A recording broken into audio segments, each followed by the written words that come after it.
Alright guys, today's homework is making butter long ago and today. I made butter when I was in elementary school. Yeah, it was actually kind of fun. You can do it too. But let's read the story first and find out how to make butter. That's a picture right there. That's how they used to make butter. How do they make butter? Let's find out. Well, people have been eating butter for a long time.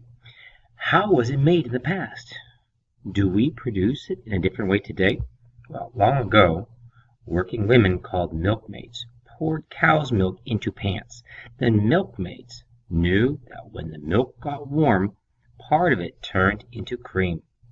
They waited until cream rose to the top of the milk. Then they removed it and let it get sour.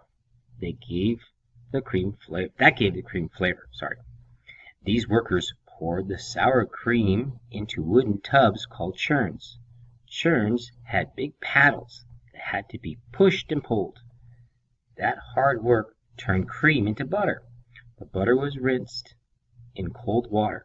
Finally, salt was added to keep the butter from spoiling.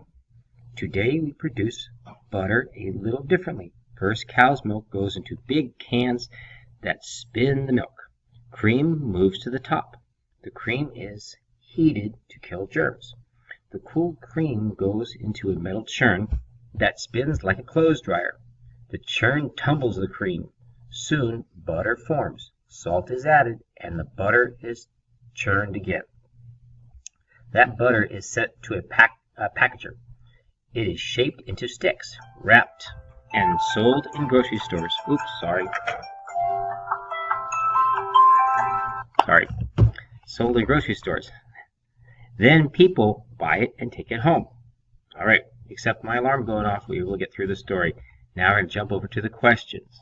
Remember, if I'm going too fast or you couldn't hear it for the alarm, just play the video back. You can do it. Here's the questions. Number 1. According to the article, that's the story we just read, what have people been eating for a long time? Is it A, butter, B, milk, C, eggs? Now I know this is easy, but I always want you to read each question before you answer it, just in case they're trying to trick you. All right? Number 2. What does this article describe? Okay. Is it A, reasons that butter is produced in a different way now than it was long ago? B, how butter used to be produced and how it is produced now? Or C, how much butter people used to eat and how much butter people eat now?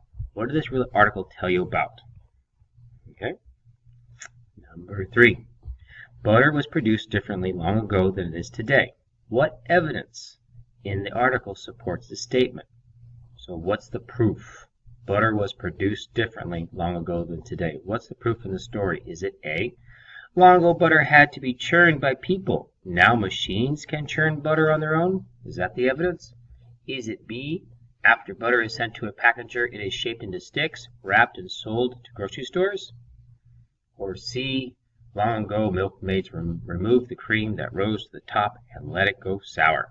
Where is the evidence? If you're not sure, go back to the story and listen to it again. Number 4. What is one similarity between the way butter is produced long ago and the way it's produced now? Now, similarity means the same thing. So what's the same thing long ago and right now? The use of salt, the use of heat to kill germs, the importance of milkmaids. So think about which is the same thing that made butter back then and how they make butter now. Number 5. What is the main idea of the article? What's this whole story about? Is it about when milk gets warm, part of it turns to cream? Is it B, people have been eating butter for a long time? Or is it C, the way butter is produced has changed? Now, produced means to be made. How butter is made, has that been changed? Think about it. If you're not sure, go back and listen to the story again. Number 6. Reread the first paragraph of the article. Here's the first paragraph. Why might the author have asked 2 questions in that paragraph?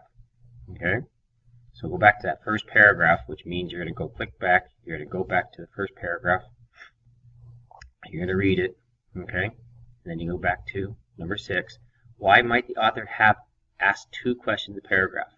To help readers imagine what it was like to be a milkmaid who made butter? To let readers know that no one is sure what the answer to those questions are? or to introduce ideas that will be discussed in later articles.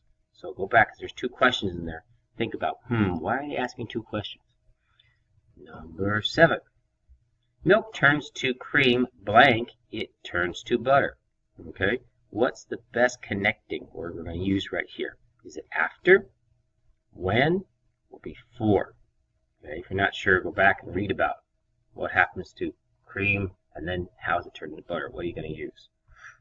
Okay, now for these 8, 9, and 10, you're going to have to write your own answer here. Describe what churn means. Go back and read the story. Find the word churn in the article. There's churn right here. Okay, look at the picture. What do they mean by churn? Okay, if you really need to, use a dictionary. Okay, you can Google churns, but you guys still give me an answer right here. Okay, number 9. Why is cream now heated before it turns into butter? Oh, now that is in the story. So you go back to the article. It explains why they're heating it. Okay, and I think it's right around here somewhere. There's some evidence. Don't just make something up. Find it in the story. And let's go back here to number 10.